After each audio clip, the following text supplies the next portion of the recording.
ഇതുപോലൊരു ചക്ക നിങ്ങൾ ഒരിക്കലും കണ്ടിട്ടുണ്ടാവില്ല കേട്ടോ. ഞാനിത് ആദ്യമായിട്ട് കാണാം കേട്ടോ. ഇതിന് മുള്ളൊന്നുമില്ല കേട്ടോ ചക്കക്ക്. ഈ ചക്കക്ക് മുള്ളില്ലാത്തൊരു ചക്കയാണ്. അതുപോലെ തന്നെ ഇതൊരു ഇരട്ടച്ചക്കയാണ് കേട്ടോ. ഇതുപോലുള്ളൊരു ചക്ക നിങ്ങൾ എവിടെയെങ്കിലും കണ്ടിട്ടുണ്ടെങ്കിൽ ഇന്ന് കമൻറ്റ് ചെയ്തോളൂ കേട്ടോ. ഇത് പ്ലാവ് തന്നെയാണ് കേട്ടോ. അത് ഈ പ്ലാവല്ല എന്ന് ആരും പറയണ്ട. ഇത് പ്ലാവിൻ്റെ മരം തന്നെയാണിത്. പ്ലാവ് മരം തന്നെയാണ്. ഇതിൻ്റെ ഇല ഞാൻ കാണിക്കുകയാണ്. ഇത് കണ്ടില്ലേ, ഇവിടെ ഇത് പ്ലാവ് തന്നെയാണ്. അവർക്ക് സംശയം ഉണ്ടാവും ഇത് ചക്ക അല്ലാന്ന്. പക്ഷേ ഇത് ചക്ക തന്നെയാണ് കേട്ടോ. ഒരു പ്രത്യേക ഒരു ചക്കയാണിത്. ഒരു ഇരട്ട ചക്ക ആയിട്ടാണ് ഇത് പിന്നെ കാണുന്നത്. നല്ല വലുപ്പമുണ്ട്,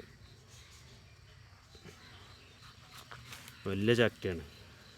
ഇങ്ങനത്തെ ഈ ചക്കങ്ങൾ എവിടെയെങ്കിലും കണ്ടിട്ടുണ്ടെങ്കിൽ ഒന്ന് കമൻറ്റ് ചെയ്തോളൂ കേട്ടോ. പിന്നെ അതുപോലെ തന്നെ ഇത് ഇഷ്ടപ്പെട്ടിട്ടുണ്ടെങ്കിൽ ഒന്ന് സബ്സ്ക്രൈബും ചെയ്തോളൂ. നിങ്ങൾ എവിടെയെങ്കിലും കണ്ടിട്ടുണ്ടെങ്കിൽ നിങ്ങളെ അഭിപ്രായം ഒന്ന് അറിയിക്കുക കേട്ടോ. അപ്പോൾ എല്ലാവരും ഒന്ന് ലൈക്കും ചെയ്യുക, കമൻറ്റും ചെയ്യുക, പിന്നെ അതുപോലെ തന്നെ ഒന്ന് സബ്സ്ക്രൈബും ചെയ്യുക കേട്ടോ.